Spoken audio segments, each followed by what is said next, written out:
Together, Ukraine, all of Europe, and our partners in America and around the world, we have succeeded not only in preventing Putin from taking Ukraine, but also in defending the freedom of all European nations. Putin has brought 11,000 North Korean troops to Ukraine's borders. This contingent may grow to 100,000. Putin is focused on winning this war. He will not stop on his own. The more time he has, the worse the conditions become. 자, 방금 들어온 속보 소개해드리겠습니다. 오늘 국회 정보위에서는 국정원을 상대로 보고가 있었는데요. 국정원에서 밝힌 내용입니다. 북한군이 러시아 공수여단 등에 배속돼 전투에 참여했다라고 우리 국정원도 공식 이제 확인한 겁니다.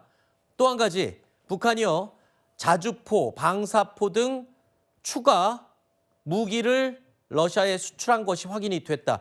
그러니까 외신을 인용해서 저희도 최근에 이 내용들을 전해드렸습니다만 우리 정부 기관인 국정원을 통해서 이 내용들이 사실로 공식 확인된 겁니다. 그러니까 최근에 신형 방사포를 비롯해서 북한의 무기가 실제로 쿠르스크에 배치가 됐고 또 북한군들이 이 러시아 공수여단 실제 전투를 치르는 전투부대에 배속이 돼서 배치가 됐다는 내용, 미국이나 우크라이나 언론 또는 군을 통해서만 우리가 전해 듣던 소식이 이제 우리 정부 국정원을 통해서 공식 사실로 확인됐다는 부분입니다. 자, 오늘 국회에서 열린 정보위에서 국정원 보고로 확인된 내용입니다.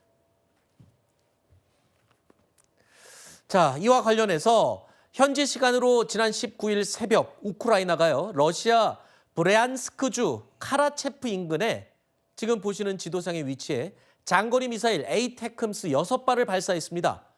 앞서 지난 17일 미국의 바이든 대통령이요, 이 미국의 무기죠, 장거리 미사일 에이테크럼스를 이용한 러시아 본토 타격을 우크라이나에게 승인을 했습니다. 자, 승인했다는 보도가 나가자마자 이틀 만에 이 첫 번째 에이테크럼스 타격을 실시를 한 겁니다. 자, 러시아 국방부는요, 이 소식에 대해서 이렇게 반박했습니다. 쏜 건 맞지만 러시아 측에서는 6발 가운데 5발은 자기들이 요격을 했다. 그리고 한 발은 요격은 못했지만 손상을 입혔다. 그러니까 러시아군의 타격이 크게 없다. 뭐 이런 식으로 반박 성명을 냈습니다. 미사일 파편이 군사시설로 좀 떨어졌지만 큰 피해는 없었다라고 반박을 했는데, 자, 일단은 미국이 이 에이테크럼스 장거리 미사일을 승인하자마자 공격을 곧장 실시했다라는 게 중요하고요. 그런데 여기가 공격한 타겟이 어디입니까? 표적이 어디였습니까? 그러니까 무기고가 있는 곳입니다. 네. 그러니까 이전에도 우크라이나는 계속해서 이제 드론 공격 등을 통해서 러시아의 무기고를 공격하기 위한 작전들을 수행해 왔는데요. 사실 이 에이테크럼스가 우크라이나가 러시아와 전쟁을 시작했을 때부터 계속해서 미국한테 이것 좀 달라고 요청했던 무기거든요. 네.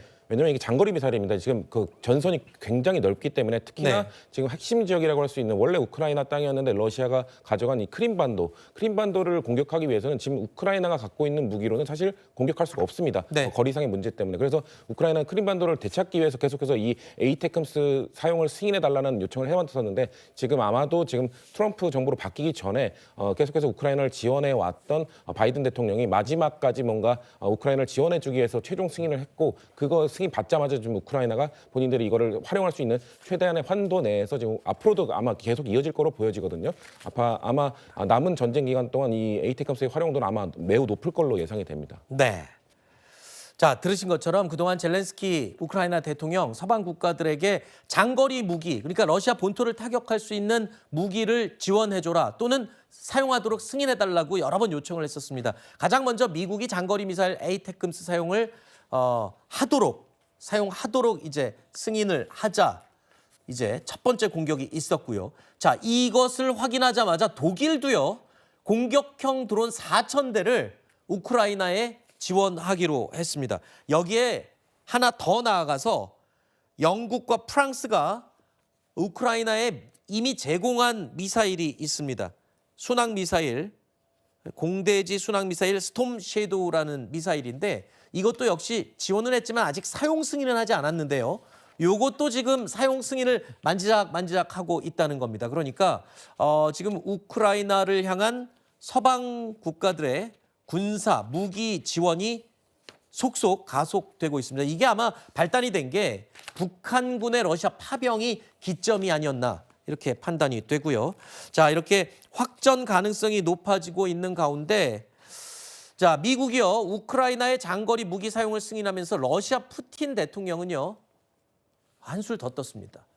핵무기 사용 조건을 완화하는 핵교리 개정안을 승인했습니다. 그러니까 핵무기 쓸 수도 있다. 뭐 이런 얘기가 되겠죠. Обновленные редакции документа агрессию против России со стороны любого неядерного государства, но с участием или при поддержке ядерного государства. And we will be taking this as a qualitatively new phase of the Western war against Russia, and we'll react accordingly.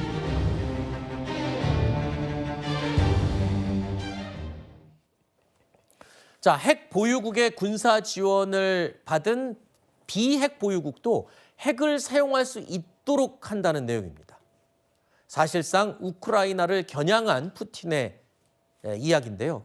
자, 러시아를 공격하면 핵 보복에 나서겠다. 지금 이거잖아요. 이거 지금 판이 너무 커지는 것 같습니다. 이러니까 지금 3차 세계대전 얘기까지 나오는 거잖아요. 맞습니다. 지금 핵 교리를 개정을 한 부분들이 문제가 되고 있는데요. 미국 같은 경우에는 핵 보유국이고 그리고 우크라이나는 비핵 보유국입니다. 핵을 아직 가지고 있지 않은데요. 이번에 개정된 러시아의 핵 교리에 있어서는 만약에 핵 비보유국이 보유국의 지원을 받아서 러시아를 타격하는 경우, 그러니까 지금 같은 경우 우크라이나가 핵을 가지고 있지 않지만 핵을 갖고 있는 미국의 지원을 받아서 타격하는 경우에는 우크라이나와 미국이 공동으로 러시아를 공격한 것으로 간주한다. 이 내용이 들어가 있는 것이거든요.